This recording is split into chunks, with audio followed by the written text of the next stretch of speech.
উপর থেকে একটু বিট লবণ ছড়ায় দিতেছি। ইফতারে কিন্তু অল্প সময়ে এটা কিন্তু সুন্দরভাবে আপনারা বানায়া খাইতে পারেন। আটাটা মাখা হয়ে গেছে, এখন আমি এই সাইজের গোল গোল করে দিব।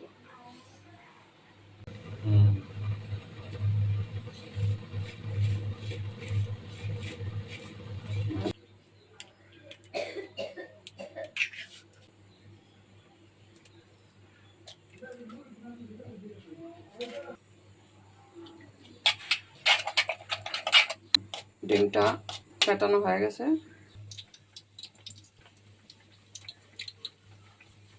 বড় করে বেলে নিব। বড় করে রুটি বেলে নিয়েছি। যে ডিমটা ফেটিয়ে রেখেছিলাম ওটা থেকে এখন একটু দিয়ে দিচ্ছি। ধনিয়া পাতাটা অনেকক্ষণ আগে কেটে রাখার কারণে কালো হয়ে গেছে, ফ্রিজে ছিল কাটা, এই জন্য কালো হয়ে গেছে। এখন এই পাশ করে মাঝখানের টাইনে এইভাবে করে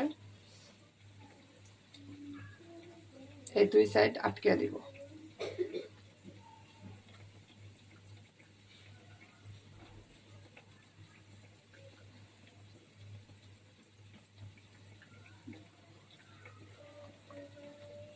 তৈরি হয়ে গেছে। এখন আমি এটা তেলে দিয়ে দেব। তেল গরম করে রেখেছি।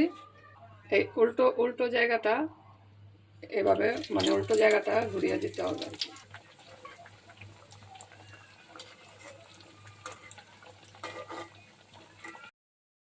লেগে দিতে হবে।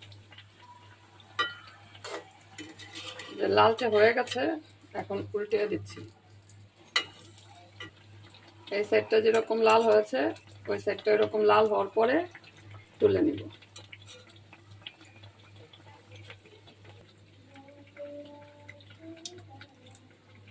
এটা বানানো খুবই সহজ,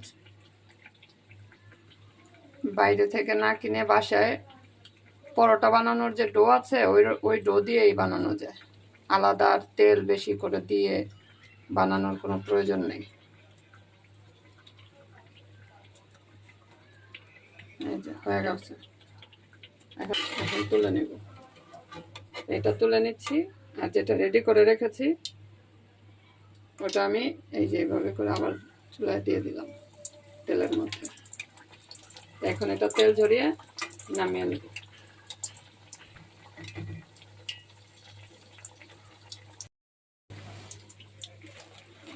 এখন গরম গরম অবস্থায় এটা কেটে পিস পিস করে নিব। এই যে দেখেন ভিতরে ডিমটা কত সুন্দর সুন্দর দেখা যাচ্ছে। তা আমি মাঝখান থেকে একটা দিয়েছি কাট, আর এখান থেকে এভাবে করে 4 পিস করে নিলাম আর কি। দেখতে কিন্তু খুব সুন্দর হয়েছে।